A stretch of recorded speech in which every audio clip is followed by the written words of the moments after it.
Friends, ಎಲ್ಲರಿಗೂ ನಮಸ್ಕಾರಗಳು. ಸಹಜ ಬಸವಕ್ಕೆ ನಿಮ್ಮೆಲ್ಲರಿಗೂ ಸ್ವಾಗತ. ಫ್ರೆಂಡ್ಸ್, ನನಗೆ ಈ ಒಂದು ವಿಡಿಯೋದಲ್ಲಿ ವರಮಹಾಲಕ್ಷ್ಮಿ ಹಬ್ಬದ ಒಂದು ವಿಸರ್ಜನೆ ಯಾವ ರೀತಿ ನಾವು ಮಾಡಬೇಕಂತ ತಿಳಿಸ್ಕೊಡ್ತಾ ಇದ್ದೀನಿ. ಬನ್ನಿ ತಿಳ್ಕೊಳ್ಳೋಂತೆ. ಈ ವಿಸರ್ಜನೆಯ ಮೊದಲಿಗೆ ಕೆಂಪಾರತಿ ಯಾವಾಗ ಮಾಡೋದಂತ ನೋಡೋಣ. ಈಗಾಗಲೇ ತಿಳಿಸ್ಕೊಟ್ಟಿರೋ ಹಾಗೆ ನಾವು 21ನೇ ತಾರೀಕು ಈ ವರಮಹಾಲಕ್ಷ್ಮಿ ಹಬ್ಬ ಅಂದರೆ ಇವತ್ತು ನಾವು ಆಚರಣೆ ಮಾಡಿರ್ತೇವೆ. ಇವತ್ತು ರಾತ್ರಿ ನಾವು ಕೆಂಪಾರತಿ ಮಾಡಿಕೊಂಡು ಸರಿಯಾಗಿ ನಮಸ್ಕಾರ ಮಾಡಿಕೊಂಡು ಹಾಗೆಯೇ ಬಿಟ್ಬಿಡಬೇಕು. ಮತ್ತೇನಾದರೂ ಕೂಡ ನಾವು ಮಾಡಲು ಬರೋಲ್ಲ. ನಾವು ನಾಳೆ ನೀವು ನಾಳೆ ಒಂದು ವಿಸರ್ಜನೆ ಮಾಡ್ತೀರಿ ಅನ್ನೋದಾದರೆ ನಾಳೆ ಬೆಳಿಗ್ಗೆ 9 ಗಂಟೆ ಮುಂಚೆನೂ ನೀವು ಲಕ್ಷ್ಮೀ ಕಲಶವನ್ನು ಕದಲಿಸಿ 10 ನಿಮಿಷ ಆಗಿದ ನಂತರ ವಿಸರ್ಜನೆ ಮಾಡಬಹುದು. ಅಂದರೆ ಸಂಪೂರ್ಣವಾಗಿ ನೀವು ತೆಗೆದು ಶುದ್ಧಿ ಮಾಡಿಕೊಂಡು ಎತ್ತಿಡಬಹುದು ವಸ್ತುಗಳನ್ನು. ಆ ರೀತಿ ಕೂಡ ನೀವು ಮಾಡಬಹುದು. ಇಲ್ಲಾಂದರೆ ನಮಗೆ ಶನಿವಾರ ಲಕ್ಷ್ಮೀ ವೆಂಕಟೇಶ್ವರ ಸ್ವಾಮಿಯ ವಾರನೇ ಆಗಿರೋದ್ರಿಂದ ಹಾಗೆಯೇ ಇದ್ದು ಶನಿವಾರ ಸಂಜೆ ನೀವು 8 ಗಂಟೆ ಅಷ್ಟೊತ್ತಿಗೆ ನೀವು ಕಲಶವನ್ನು ಕದಲಿಸಿ ಹಾಗೆಯೇ ಬಿಡಬೇಕು. ಭಾನುವಾರ ನೀವು ಮಧ್ಯಾಹ್ನ 12 ಗಂಟೆಯ ಒಳಗಡೆ ನೀವು ವಿಸರ್ಜನೆಯನ್ನು ಮಾಡಬೇಕು. ಈ ರೀತಿ ನೀವು ಸ್ವಲ್ಪ ಮಟ್ಟಿಗೆ ನೀವು ಬದಲಾವಣೆ ಮಾಡಿಕೊಂಡು ನಿಮಗೆ ಹೇಗೆ ಅನುಕೂಲವಾಗ್ತದೋ ಆ ರೀತಿ ನೀವು ಮಾಡ್ಕೋಬಹುದು. ಶುಕ್ರವಾರ ಆದರೆ ನೀವು ಯಾವಾಗಲೂ ಆದ್ರೂ ವಿಸರ್ಜನೆ ಮಾಡಿ. ಶುಕ್ರವಾರ ನೀವು 8 ಗಂಟೆಯ ನಂತರದಲ್ಲಿ ರಾತ್ರಿ 8 ಗಂಟೆಯ ನಂತರದಲ್ಲಿ ಕೆಂಪಾರತಿಯನ್ನು ಮಾಡಿಕೊಂಡು ಹಾಗೆಯೇ ಬಿಟ್ಟುಬಿಡಬೇಕು. ಇದನ್ನು ಮಾತ್ರ ಮಾಡಲೇಬೇಕು. ಇಷ್ಟು. ಮತ್ತು ವಿಸರ್ಜನೆ ಬಳಿಕ ನಾವು ವಸ್ತುಗಳನ್ನು ಏನು ಮಾಡಬೇಕು ಅನ್ನೋದಾದರೆ, ಏನು ನಾವು ಲಕ್ಷ್ಮೀ ಕಲಶಕ್ಕೆ ಕಾಯನ್ನು ಇಟ್ಟಿರ್ತೀವಿ, ಆ ಕಾಯನ್ನು ಸ್ವೀಟೇ ಮಾಡಬೇಕು.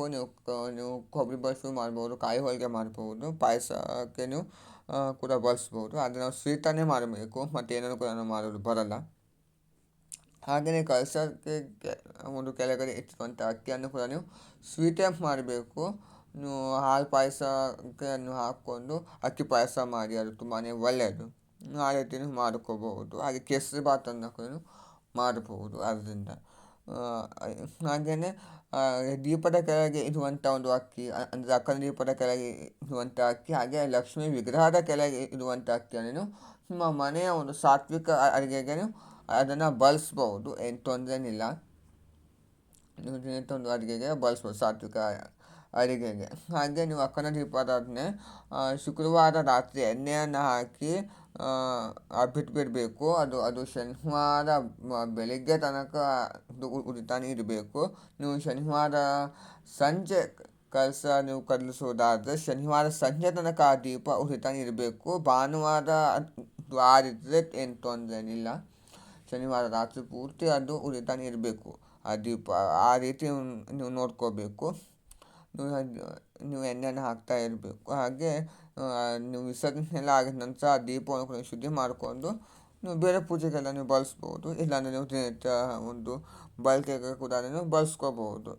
ಹಾಗೆ ಕಲಶಕ್ಕೆ ಉಚ್ಚಿರುವಂಥ ಒಂದು ಸೀರೆ ನೀವೇ ಅದನ್ನು ಉಟ್ಕೊಂಡು ದೇವಸ್ಥಾನಕ್ಕೆ ಹೋಗ್ಕೊಂಡು ಬರ್ಬೋದು. ಹಾಗೆ ವೀಳ್ಯದೆಲೆಯನ್ನು ನೀವೇ ಸೇವನೆ ಮಾಡಬಹುದು. ಹಾಗೆ ಮಿಕ್ಕಿದ್ರೆ ನೀವು ಯಾವ ತುಳಿಯದೇ ಇರುವಂಥ ಜಾಗಗಳಿಗೆ ಹಾಕ್ಬೋದು. ಹಾಗೆ ಮಾಂಗಲ್ಯ ಹಾಗೆ ಮತ್ತು ನಾವು ಇದನ್ನು ಇಟ್ಟಿರ್ತೇವೆ ಗೆಜ್ಜೆ ವಸ್ತ್ರ, ಯಾರು ತುಳಿಯದೇ ಇರುವಂಥ ಜಾಗಗಳಿಗೆ ಅದನ್ನು ಹಾಕಬೇಕು. ಮತ್ತು ಕಲಶಕ್ಕೆ ಕಟ್ಟಿರುವಂಥ ಕಂಕಣ ಅದನ್ನು ನೀವು ಕಟ್ಕೊಳ್ಳಿ, ಅದು ತುಂಬಾ ಒಳ್ಳೆಯದು. ಹಾಗೆಯೇ ಕಲಶದಾರರಿಗೆ ಕಟ್ಟಿರುವಂಥ ಒಂದು ಕಂಕಣವನ್ನು ಯಾರು ತುಳಿಯದೇ ಇರುವಂಥ ಜಾಗಗಳಿಗೆ ಅದನ್ನು ಹಾಕ್ಬೋದು. ಹಾಗೆ ಲಿಂಬೆಹಣ್ಣನ್ನು ಕೂಡ ನೀವು ಬಳಸಲು ಬರೋಲ್ಲ. ಯಾರು ತುಳಿಯದೇ ಇರುವಂಥ ಜಾಗಗಳಿಗೆ ಅದನ್ನು ಹಾಕ್ಬಿಡಿ. ಮತ್ತು ದೀಪವನ್ನು ಕೂಡ ಯಥಾ ಪ್ರಕಾರ ಶುದ್ಧಿ ಮಾಡಿಕೊಂಡು ಎತ್ತಿಡಬೇಕು. ಹಾಗೆ ವಿಗ್ರಹಗಳನ್ನು ಕೂಡ ನೀವು ಯಥಾ ಪ್ರಕಾರ ಶುದ್ಧಿ ಮಾಡಿಕೊಂಡು ನೀವು ಯಥಾ ಪ್ರಕಾರ ಯಾವ ಜಾಗದಲ್ಲಿ ನೀವು ದಿನತೆ ಇಟ್ಕೊಂಡು ಪೂಜೆ ಮಾಡಿರ್ತೀರೋ ಅದೇ ಜಾಗದಲ್ಲಿ ಇಟ್ಕೊಂಡು ಪೂಜೆ ಮಾಡ್ಬೋದು. ಇಷ್ಟು ನೀವು ಒಂದು ವಿಸರ್ಜನೆ ಮಾಡಬೇಕಾಗಿರುವಂಥದ್ದು. ನೀವು ವರಮಹಾಲಕ್ಷ್ಮಿ ಹಬ್ಬ ನೀವು ಎಷ್ಟು ನೀವು ಒಳ್ಳೆಯ ಒಂದು ಭಕ್ತಿಯಿಂದ ಆಚರಣೆ ಮಾಡಿರ್ತೀರೋ ಅಷ್ಟೇ ಒಂದು ನಿಯಮಗಳನ್ನು ಪಾಲನೆ ಮಾಡ್ತಾನೆ ವಿಸರ್ಜನೆಗೆ ಕೂಡ ನಾವು ಅಷ್ಟೇ ಪ್ರಾಮುಖ್ಯತೆಯನ್ನು ಕೊಡಬೇಕು. ಹಾಗೆ ಬಳೆಗಳನ್ನು ಕೂಡ ನೀವೇ ಅದನ್ನು ಬಳಸ್ಬೋದು. ಇಷ್ಟು ಮಟ್ಟಿಗೆ ನಾವು ವರಮಹಾಲಕ್ಷ್ಮಿ ಹಬ್ಬದ ಒಂದು ವಿಸರ್ಜನೆ ಮಾಡ್ಕೋಬೇಕಾಗಿರುವಂಥದ್ದು. ಹಾಗೆ ವಿಸರ್ಜನೆ ಮಾಡಿದ ಬಳಿಕ ವಸ್ತುವನ್ನು ಏನು ಮಾಡಬೇಕು ಅಂತ ಕೂಡ ತಿಳಿಸ್ಕೊಟ್ಟಿದ್ದೇನೆ. ಎಲ್ಲರಿಗೂ ಕೂಡ ಇಷ್ಟವಾಗಿ ಭಾವಿಸಿದ್ದೇನೆ. ಇಷ್ಟ ಲೈಕ್ ಮಾಡಿ, ಶೇರ್ ಮಾಡಿ, ಕಮೆಂಟ್ ಮಾಡಿ, ಹಾಗೆಯೇ ಒಂದು ಸಬ್ಸ್ಕ್ರೈಬ್ ಮಾಡ್ಕೊಳ್ಳಿ. Thank you.